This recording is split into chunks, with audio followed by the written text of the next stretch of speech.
preparados, anotando tudo, concentrados. Partiu em questão. Cite 2 malefícios possíveis devido ao uso exagerado dos jogos eletrônicos. E aí?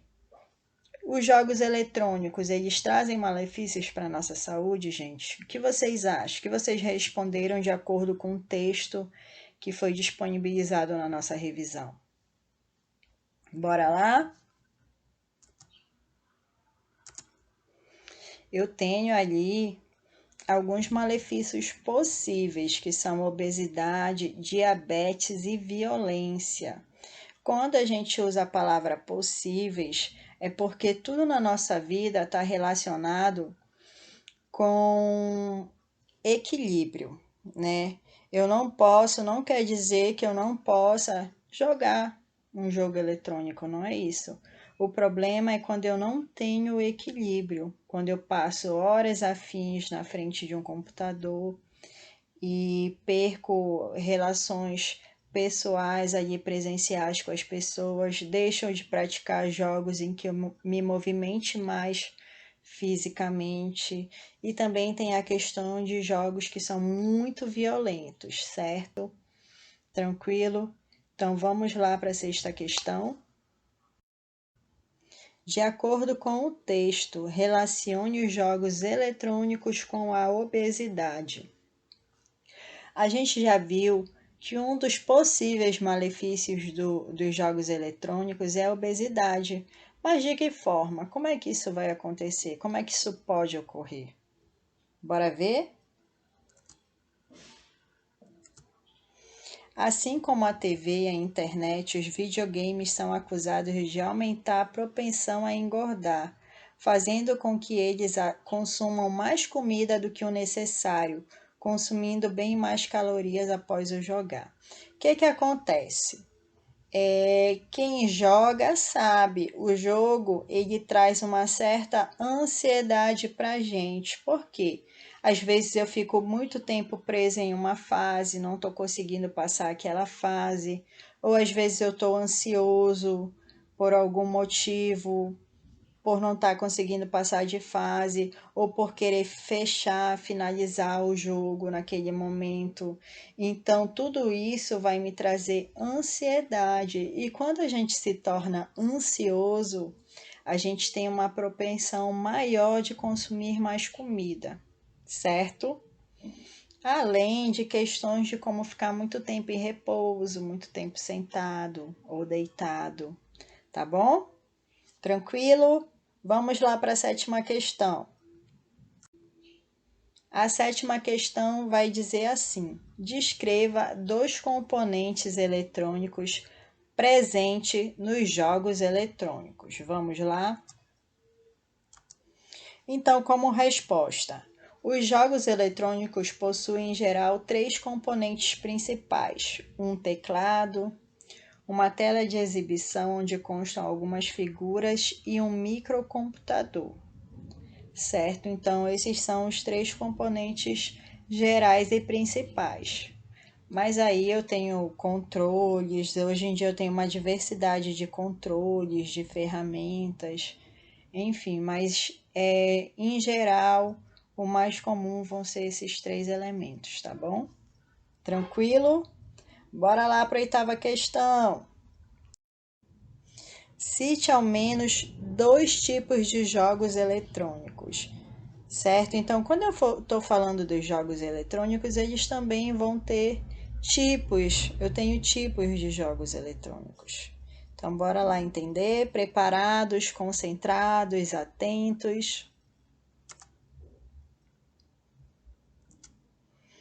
Jogos eletrônicos dividem-se em várias categorias, como estímulo-resposta, simulação e jogos de tabuleiro eletrônico. Estímulo-resposta é a maioria dos jogos que atualmente a gente joga, que é aquele ali em que vai aparecendo obstáculos e eu devo superar e tudo mais. Esses são jogos de estímulo-resposta. Tranquilo? Bora lá para a 8ª questão, que já foi resolvida. Fiquem atentos, percebam se a de vocês está alinhada, certo? Então, concentrou, partiu, 9ª questão. A 9ª questão, ela diz assim: cite um exemplo de um jogo popular e descreva como ele é realizado, certo? Então, eu coloquei aqui alguns tipos: estátua, amarelinha, pula-corda. Aí daí ficou para vocês descreverem como ele é realizado, né? A amarelinha, eu posso dizer que eu tenho que desenhar as casas no chão e que eu posso utilizar a pedrinha, e lá no topo eu tenho o sol e a lua. Então, a gente já fez essa atividade em sala e a maioria conseguiu explicar muito bem como o jogo acontece. Lembrando que determinados jogos sofrem alterações, né? Eu tenho certos jogos que eles modificam de uma região para outra a forma de jogar, certo? Tranquilo? Então, bora lá. Preparado? Posso ir para a 10ª questão? Vamos? Vamos? Então, partiu a 10ª questão. A 10ª questão, ela vai dizer assim: comente sobre fatores que podem causar obesidade dos praticantes de jogos eletrônicos. Então, a gente já viu lá a questão com a obesidade, que é a questão da ansiedade e onde eu passo a consumir mais alimentos. Então, agora bora ver lá fatores. Ficar muito tempo sentado, ansiedade, né? Ficar muito tempo em repouso. Ó, bora comparar um jogo popular com um jogo eletrônico. No jogo popular eu tenho que correr, saltar, me movimentar, raciocinar, me deslocar de um local para o outro. Isso vai fazer com que eu tenha um gasto energético muito maior. Já a maioria dos jogos eletrônicos eu vou ficar sentado. Ah, tudo bem que eu tenho alguns que são jogos de movimento, mas nem esses não fazem com que eu tenha a intensidade ou gasto que eu tenha em um jogo popular, por exemplo. Tranquilo? Preparou? Bora lá, concentrados? Estão acertando tudo? Bora lá para a 11ª. Qual a importância dos jogos populares? Por que os jogos populares são importantes? Por que eles devem ser conservados e ter essa progressão histórica de estar sendo utilizado e realizado até hoje? Bora lá? Os jogos tradicionais são importantes à medida que favorecem na aquisição de habilidades motoras, relações sociais e raciocínio lógico. Então, o jogo popular, ele vai ter, além de uma característica cultural, ele vai aguçar as minhas habilidades motoras relacionadas ao meu aspecto físico, ele vai melhorar as minhas relações sociais, que é a minha relação com os meus colegas de jogo, com os colegas adversários, e ele melhora o meu raciocínio lógico, a minha inteligência, porque durante uma partida, durante o jogo, eu crio N possibilidades de como eu posso agir para conseguir ali o êxito, o objetivo do jogo, certo? Tranquilo? Bora lá, partiu 12ª questão.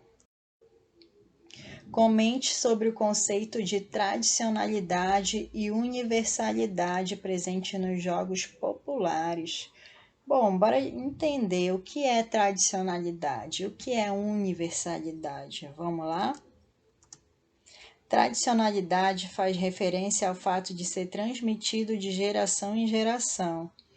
E a universalidade faz alusão em várias regiões e classes sociais que utilizam do mesmo acervo histórico e cultural.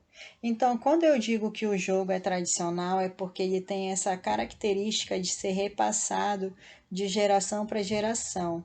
E sobre a universalidade, é que ele é algo social, que todo mundo pode jogar, que todo mundo pode ter acesso, certo? Tranquilo? Então, bora lá para a nossa última questão de hoje, que é a 13ª. Partiu 13ª questão. Como o jogo pode combater o sedentarismo e algumas doenças como obesidade e diabetes? Bora lá entender como é que isso pode ser feito? Através do movimento favorecendo o gasto calórico, que foi algo que a gente já discutiu muito no decorrer, né, dessa revisão.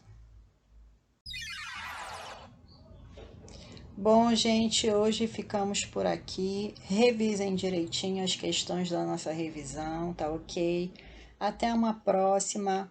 Bons estudos, estudem, se concentrem, pratiquem exercícios em casa, com a família, tá bom?